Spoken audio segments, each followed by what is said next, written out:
Dude, this assignment doesn't make any sense. It feels like I'm just writing all hieroglyphics. Hey, let me take a look at that, bro. Yeah, come take a look, Let me see man. that. This is tough. Oh my. Yeah, bro. I don't know what you doing, man. This some tomfoolery, though. You sure? Hey, but Oh, you you know got that, that, bro. one city though? Yeah, what city? What city? I think it's like Philadelphia or something. Biblical or state-wise? Hey man, I thought it was like a country for real. I keep it being with you. Really? Yeah. I think we're talking biblical, right? Yeah. Let's talk about it. I bet. All right, come take a seat. Worth a shot, you know. Yep. So you might be wondering, are there any events in Philadelphia that were historically amazing? Now, we're not talking about the American state Philadelphia, cheesesteaks of the Liberty View. We're talking about the biblical Philadelphia, one of the 7 churches in Revelation. Exactly, Ethan. In Revelation 3, 7-13, which it says, Write this letter to the angel of the church in Philadelphia. This is the message from the one who is holy and true, the one who has the key of David.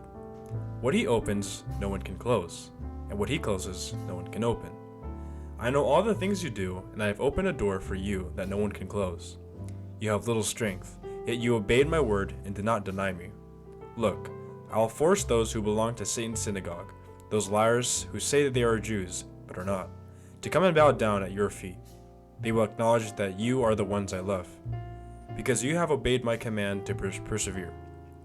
I will protect you from the great time of testing that will come upon the whole world to test those who belong to the world. I am coming soon.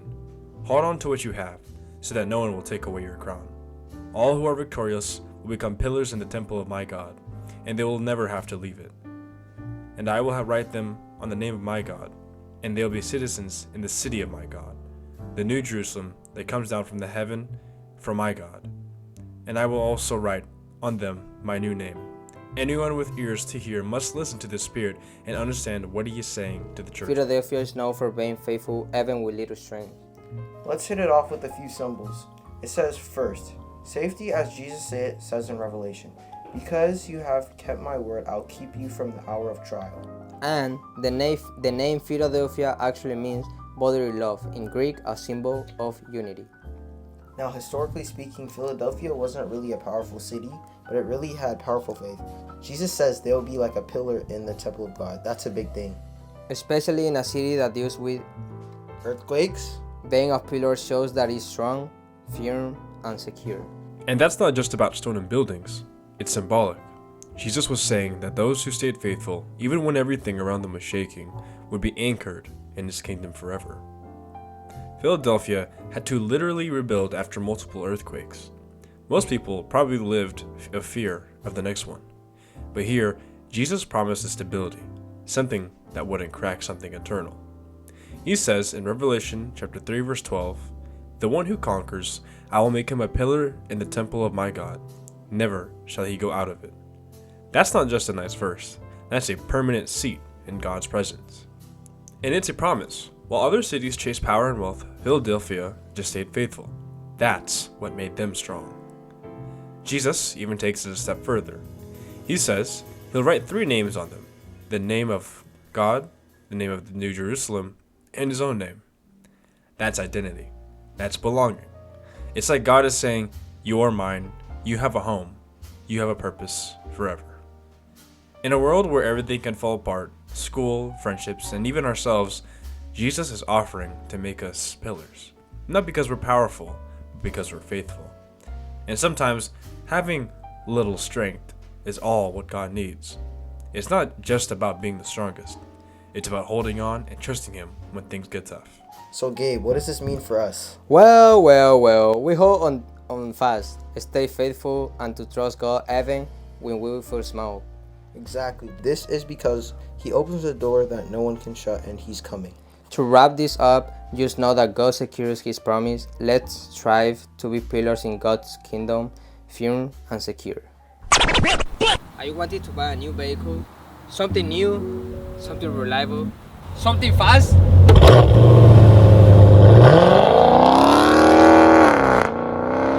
Hey, here we go. Oh yeah, we locked no folder for the Honda Pilot Lake 2025. Here we have a 54,000 for this both monstrous vehicle but also luxurious car. Wanna do a test drive? Call us at 253-671-8337.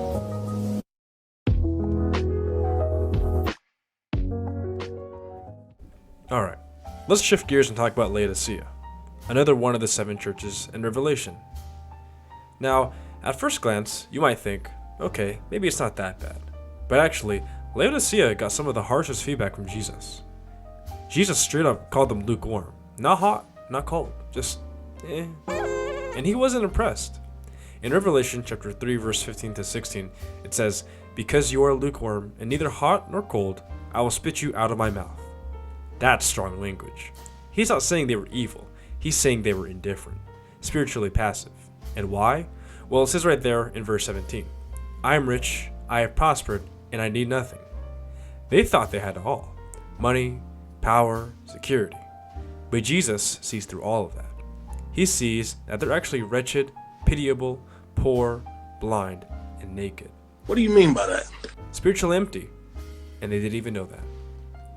That's why, in verse 18, Jesus offers what they really need: gold refined by fire, representing true spiritual wealth, white garments, symbolizing righteousness and purity, and salve for their eyes so they can finally see. And here's where the context gets wild.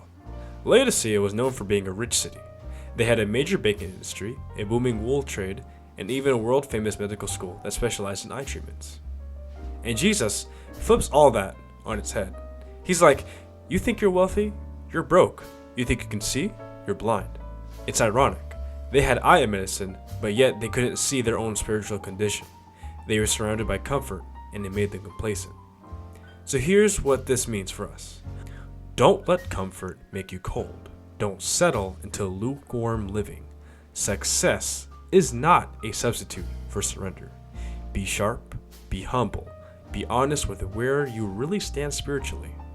And above all, open the door. In Revelation chapter 3 verse 20, Jesus says, "Behold, I stand at the door and knock.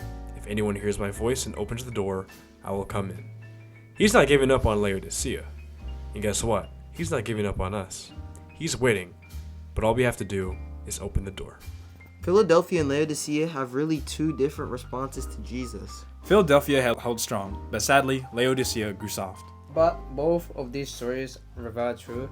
God wants us to invite Him and to stay grounded in Him, not in worldly desires. So whether you feel weak or you've got it all together, Stay faithful, focused, and open.